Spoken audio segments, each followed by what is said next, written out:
کشمیری صحافیوں کی طرف سے مقبوضہ جموں کشمیر کے حالات کو بھارتی موافقت کے مطابق پیش کرنے کے فسطائی مودی سرکار کے دباؤ میں آنے سے انکار کا سلسلہ جاری ہے۔ قلم کی حرمت اور مزاحمت کے اس عظیم مظاہرے کے تحت اب تک کئی صحافی اخبارات سے مستعفی ہو چکے ہیں۔ ان صحافیوں کا کہنا ہے کہ انہیں مودی حکومت، بھارتی فوج اور اخبارات کے مالکان فرضی کہانیوں کے ذریعے علاقے میں ہندوتوا ایجنڈے اور BJP RSS کے بیانیے کو آگے بڑھانے پر مجبور کیا جا رہا ہے۔ کل جماعتی حریت کانفرنس نے کہا ہے کہ بھارت کشمیریوں کے ناقابل تنسیق حق کی خود ارادیت کے حصول کی جدوجہد کو دبانے کے لیے ہم مگیر ہندوتوا نقطۂ نظر کے ساتھ فوجی طاقت کا بے مہار استعمال کر رہا ہے۔ حریت ترجمان نے سری نگر میں جاری ایک بیان میں نئی دلی پر زور دیا ہے کہ وہ بین الاقوامی سطح پر تسلیم شدہ متنازع علاقے میں اپنا فرقہ وارانہ ایجنڈا ترک کرے اور اقوام متحدہ کی سلامتی کونسل کی متعلقہ قراردادوں کے مطابق اس مسئلے کے حل کی راہ ہموار کرے۔ حریت ترجمان نے واضح کیا ہے کہ آزادی کے لیے دی گئی 5 لاکھ سے زائد لوگوں کی قربانیوں کو رائے گاں جانے نہیں دیا جائے گا۔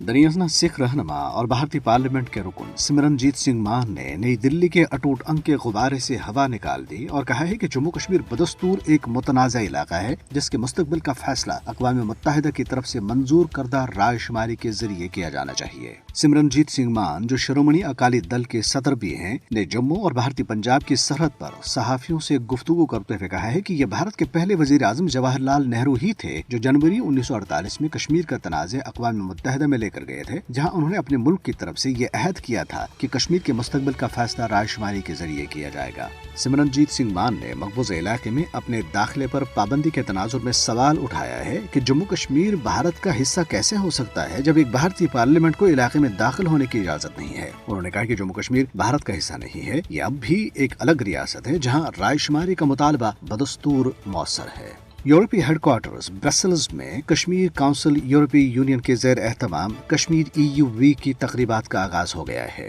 یہ تقریبات تصویری نمائش، کانفرنس، پریس کانفرنس اور مسئلہ کشمیر پر اہم یورپی نمائندوں اور شخصیات کے درمیان ملاقاتوں پر مشتمل ہیں۔ تقریبات کا آغاز یورپی پریس کلب برسلز میں بیلجیم کے نامور فوٹو جرنلسٹ مسٹر سدرک گرے ہائی کی تصاویر کی نمائش سے ہوا، جن میں انہوں نے کشمیر کی ثقافت اور کشمیریوں پر جاری بھارتی مظالم کو اجاگر کیا ہے۔ پیٹرولیم اور قدرتی گیس کے بھارتی وزیر ہردیپ سنگھ پوری نے جواہر لال نہرو کی طرف سے مسئلہ کشمیر کو اقوام متحدہ میں لے جانے کی قانونی اور تاریخی حقیقت کا اعتراف بھی کیا ہے اور اسے ایک تاریخی غلطی بھی قرار دیا۔ نئی دلی میں میڈیا کے نمائندوں سے بات کرتے ہوئے وزیر موصوف نے کہا ہے کہ وہ نہرو کے اس عمل کے لیے ہلکا لفظ حماقت استعمال کر رہے ہیں کیونکہ ان کی اس غلطی کی وجہ سے جموں کشمیر میں بھارت کو پریشانی کا سامنا ہے۔